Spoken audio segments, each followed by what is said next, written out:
ನಮಸ್ಕಾರ ಸ್ನೇಹಿತರೆ, ನಾನು ನಿಮ್ಮ ಪ್ರೀತಿಯ ಲತಾ ನವೀನ್. ಸ್ನೇಹಿತರೆ, ಎಲ್ಲರೂ ಕೂಡ ಹೇಗಿದ್ದೀರಾ? ಚೆನ್ನಾಗಿದ್ದೀರಾ ಅಂತ ಭಾವಿಸ್ತೀನಿ. ನಾನು ಕೂಡ ಚೆನ್ನಾಗಿದ್ದೀನಿ. ನೀವೆಲ್ಲರೂ ಕೂಡ ಚೆನ್ನಾಗಿದ್ದೀರಾ ಅಂತ ಭಾವಿಸ್ತಾ ಇವತ್ತಿನ ಈ ಒಂದು ವಿಡಿಯೋನ ಪ್ರಾರಂಭ ಮಾಡ್ತಾ ಇದ್ದೀನಿ. ವಿಡಿಯೋನ ಪ್ರಾರಂಭ ಮಾಡೋಕ್ಕಿಂತ ಮುಂಚೆ ಫಸ್ಟ್ ಟೈಮ್ ನನ್ನ ಚಾನಲ್ನ ನೋಡ್ತಾ ಇದ್ರೆ ತಪ್ಪದೆ ಹೋಗಿ ಸಬ್ಸ್ಕ್ರೈಬ್ ಮಾಡ್ಕೊಳ್ಳಿ. ಹಾಗೆ ವಿಡಿಯೋ ಇಷ್ಟ ಆದಲ್ಲಿ ಲೈಕ್ ಮಾಡಿ, ಶೇರ್ ಮಾಡಿ, ಹಾಗೆ ನಿಮ್ಮ ಫ್ರೆಂಡ್ಸ್ ಆ್ಯಂಡ್ ಫ್ಯಾಮಿಲಿ ಜೊತೆಗೆ ಈ ವಿಡಿಯೋನ ಹಂಚ್ಕೊಳ್ಳಿ ಅಂತ ಹೇಳ್ತಾ ಇವತ್ತಿನ ಈ ಒಂದು ವಿಡಿಯೋನ ಪ್ರಾರಂಭ ಮಾಡ್ತಾ ಇದ್ದೀನಿ. ಹಾಗೆಯೇ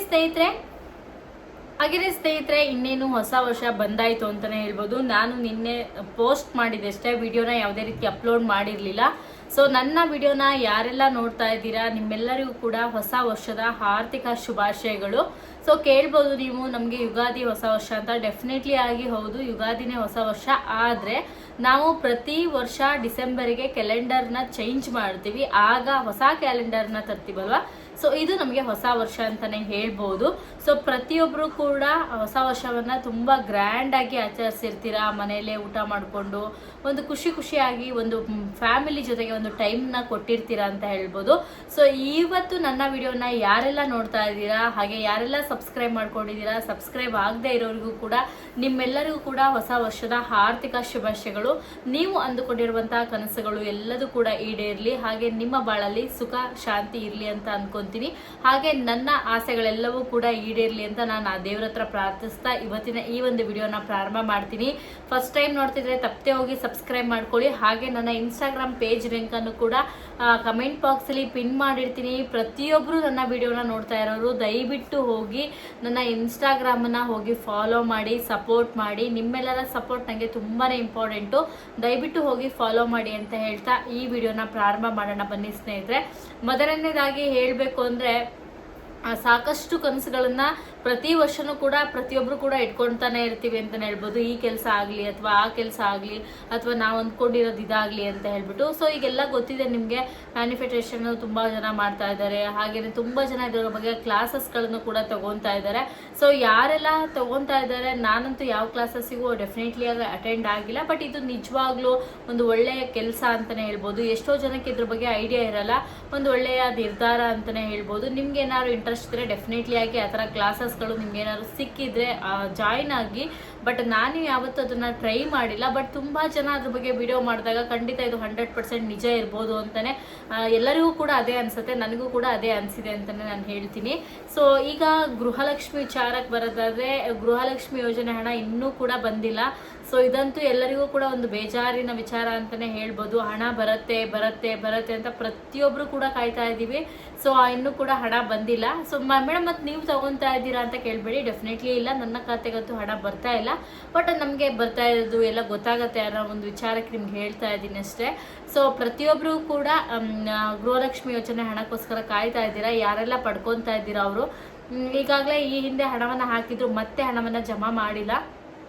ಸದ್ಯದಲ್ಲಿ ಜಮಾ ಮಾಡ್ತೀವಿ ಅಂತ ಹೇಳಿದ್ದಾರೆ. ಬಟ್ ಅದು ಯಾವಾಗ ಜಮಾ ಮಾಡ್ತಾರೆ ಅನ್ನೋದನ್ನು ಪ್ರತಿಯೊಬ್ಬರು ಕೂಡ ಕಾದೇ ನೋಡಬೇಕು. ಯಾಕೆಂದರೆ ಈ ತಿಂಗಳು ಎಂಡಲ್ಲಿ ಅಂತ ಹೇಳಿದರು, ಡಿಸೆಂಬರ್ ಎಂಡ್ ಆಗೋಯ್ತು. ಇನ್ನೇನು ಕೆಲವರಿಗೆ 25ನೇ ಕಂತಿನ ಹಣ 100% ನಿಜ ರಿಲೀಸ್ ಆಗಿರೋದಂತೂ ನಿಜ. ಕೆಲವರು ಕೇಳ್ತೀರಾ, ಮೇಡಮ್ ನೀವು ವ್ಯೂಸ್ಗೋಸ್ಕರ ಹೇಳ್ತೀರಾ, ಲೈಕಿಗೋಸ್ಕರ ಹೇಳ್ತೀರಾ. ಎಲ್ಲರೂ ಕೂಡ ವಿಡಿಯೋ ಮಾಡ್ತಾರೆ ಅಂದರೆ ವ್ಯೂಸು ಲೈಕಿಗೋಸ್ಕರನೇ ವಿಡಿಯೋ ಮಾಡೋದು. ಯಾರು ಈಗ ಮಾನಿಟೇಷನ್ ಆನ್ ಮಾಡ್ಕೊಂಡೆ ಅಥವಾ ಫ್ರೀಯಾಗಿ ಯೂಟ್ಯೂಬಲ್ಲಿ ಯಾರೂ ಕೂಡ ನಿಮ್ಗೆ ಹೇಳಲ್ಲ.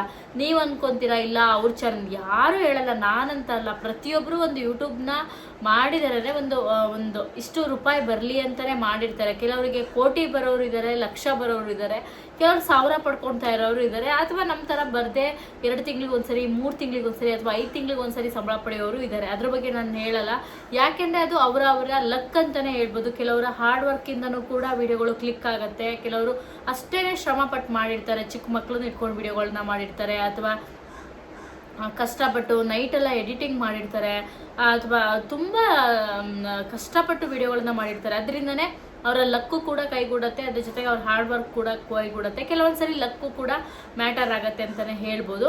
ಹಾಗಾದ್ರೆ ನಿಮ್ಗೆ ಲಕ್ ಇಲ್ವಾ ಅಂದರೆ ಕೇಳ್ಬೋದು ತುಂಬ ಜನ. ಇಲ್ಲ, ನಾನು ಈ ವರ್ಷ ಅಂತೂ ಡೆಫಿನೆಟ್ಲಿ ಆಗಿ ವಿಡಿಯೋಗಳನ್ನ ಸರಿಯಾಗಿ ಮಾಡೇ ಇಲ್ಲ ಅಂತಲೇ ಹೇಳ್ಬೋದು. ಮಧ್ಯದಲ್ಲಿ ನಾನು ಸೀರೆ ಬಿಸ್ನೆಸ್ ಅಂತ ಸ್ಟಾರ್ಟ್ ಮಾಡಿದೆ. ಬಟ್ ನಿಮ್ಗೆ ಬಿಸ್ನೆಸ್ ಆಗಿಲ್ಲ ಅಂತ ಕೇಳ್ಬೋದು ತುಂಬ ಜನ. ಬಿಸ್ನೆಸ್ಸು ಚೆನ್ನಾಗೇ ಆಗ್ತಾಯಿತ್ತು. ಏನಂತ ಅಂದರೆ ಸೀರೆಗಳೇನಂತ ಅಂದರೆ ಈಗ ನಾವು ಒಂದು ಐಡಿಯಾ ಇರಬೇಕು ಸೀರೆ ಬಿಸ್ನೆಸ್ಸನ್ನು ಮಾಡಬೇಕಾದ್ರೆ ಏನಂತಂದರೆ ನಾವು ಒಂದೇ ಸರಿಗೆ 50,000 ಹಾಕ್ಬಿಡ್ತೀವೋ 1,00,000 ಹಾಕ್ಬಿಡ್ತೀವೋ ಅನ್ನೋದಲ್ಲ. ಅದು ತಪ್ಪು. ನಮ್ಮ ಫಸ್ಟು ನಾವು ಮಾಡ್ತಾ ಇರೋಂಥ ತಪ್ಪು. ನಮ್ಮ ಹತ್ರ ಈಗ 1,00,000 ಇದೆ ಅಂದರೆ ನಾವೇನು ಮಾಡಿಬಿಡ್ತೀವಿ 1,00,000 ಇನ್ವೆಸ್ಟ್ಮೆಂಟ್ ಮಾಡ್ತೀವಿ. ಆ ಥರ ಮಾಡೋಕ್ಕೆ ಹೋಗಬಾರ್ದು. ನಿಮ್ಮ ಹತ್ರ 10,000 ಐತಿ ಅಂದರೆ 10,000ದಿಂದನೇ ಇನ್ವೆಸ್ಟ್ಮೆಂಟ್ ಮಾಡಬೇಕು. ನಾವೇನು ಮಾಡ್ತೀವಿ ಅಂದರೆ ನಾನೇನು ಮಾಡಿದೆ ಪ್ರೆಸೆಂಟಾಗಿ ನಾನು ಹೇಳ್ತೀನಿ, ನನ್ನ ಹತ್ರ 50,000 ಇದೆ ಅಂದರೆ 50,000ಕ್ಕೂ ನಾನು ಇನ್ವೆಸ್ಟ್ಮೆಂಟ್ ಮಾಡಿಬಿಟ್ಟು ಅಥವಾ 70,000ಕ್ಕೂ ಇನ್ವೆಸ್ಟ್ಮೆಂಟ್ ಮಾಡಿಬಿಟ್ಟು ಒಂದೇ ಸರಿಗೆ ನಾನು ಸ್ಯಾರಿಗಳನ್ನು ಪರ್ಚೇಸ್ ಮಾಡಿಬಿಟ್ಟೆ. ಆವಾಗ ಏನಾಗುತ್ತೆ 50,000 ಅಥವಾ 70,000 ನಾವು ಬಿಸ್ನೆಸ್ನ ಸ್ಟಾರ್ಟ್ ಮಾಡಿದಾಗ ಮತ್ತೆ 10,000ಕ್ಕೆ ನಾನೇನು ಮಾಡ್ತೀನಿ ಸೇಲ್ ಆಗಿರುವಂತಹ ದುಡ್ಡಲ್ಲೂ ಕೂಡ ಹೋಗಿ ನಾನು ಮತ್ತೆ ಬಿಸ್ನೆಸ್ಸನ್ನು ಮತ್ತೆ ಹೋಗಿ ಸೀರೆಗಳನ್ನು ಪರ್ಚೇಸ್ ಮಾಡ್ತೀನಿ. ಆ ಥರ ಮಾಡೋಕ್ಕೆ ಹೋಗಬಾರ್ದು. ಅವಾಗ ಏನಾಗುತ್ತೆ ಹಳೆ ಸ್ಟಾಕಲ್ಲ ಅಲ್ಲೇ ಉಳಿತಾ ಹೋಗುತ್ತೆ, ಹೊಸ ಸ್ಟಾಕ್ಗಳು ಮೂವ್ ಆನ್ ಆಗ್ತಾ ಹೋಗುತ್ತೆ.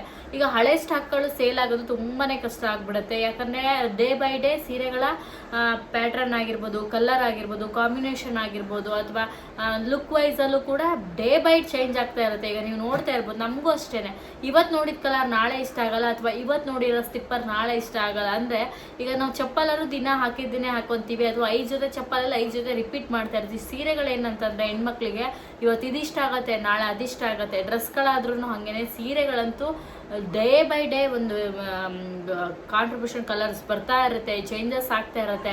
ಸೊ ಹೊಸ ಬಿಸ್ನೆಸ್ಸನ್ನು ಸ್ಟಾರ್ಟ್ ಮಾಡೋರು ನೀವು ಒಂದೇ ಸವರಿ ಬಂಡವಾಳವನ್ನು ಹಾಕಬೇಡಿ, ಸ್ವಲ್ಪ ಸ್ವಲ್ಪ ಬಂಡವಾಳವನ್ನು ಹಾಕಿ ತಗೊಳ್ಳಿ. ಮತ್ತು ನೀವು ಕೇಳ್ಬೋದು ಲಾಭ ಬರಲಿಲ್ವಾ ಅಂತ. ಸ್ಟಾರ್ಟಿಂಗಲ್ಲಿ ತುಂಬ ಲಾಭ ಇಟ್ಟು ನಾನು ಖಂಡಿತ ಮಾಡಲಿಲ್ಲ. ಕೊರಿಯರಿಗೇನೆ ಒಂದು 80 ರೂಪಾಯಿ 100 ರೂಪಾಯಿ ಆಗೋಗ್ಬಿಡ್ತಾ ಇತ್ತು. ಸೊ ಇನ್ನು ನಿಮ್ಗೆ ಗೊತ್ತಿದೆ ಬ್ಯಾಗು, ಕೊರಿಯರ್ ಚಾರ್ಜು ಇದೆಲ್ಲ ಅಲ್ಲೇ ಆಗ್ಬಿಡ್ತಾ ಇತ್ತು. ಏನು ಇನ್ನೊಂದು 50 ರೂಪಾಯಿ 100 ರೂಪಾಯಿ ಒಂದು ಕಡೆ ಆದರೆ ಇನ್ನೊಂದು ಕಡೆಯಲ್ಲಿ ಅದು ಈಗ ಮನೆ ಹತ್ರದಲ್ಲಿ ತೊಗೊಳ್ತಾ ಇದ್ದಾರೆ ಅಂದರೆ ನಾವು ಅವರಿಗೆ 100 ರೂಪಾಯಿ 200 ರೂಪಾಯಿ ಕಮ್ಮಿ ಮಾಡ್ತಿದ್ದೆ. ಅಲ್ಲಿಂದ ಅಲ್ಲಿಗೆ ಆಗ್ತಾ ಇತ್ತು. ತುಂಬ ಸೀರೆಗಳು ಕೂಡ ಮಿಕ್ಕೋಯ್ತು ಅಂತಲೇ ಹೇಳ್ಬೋದು.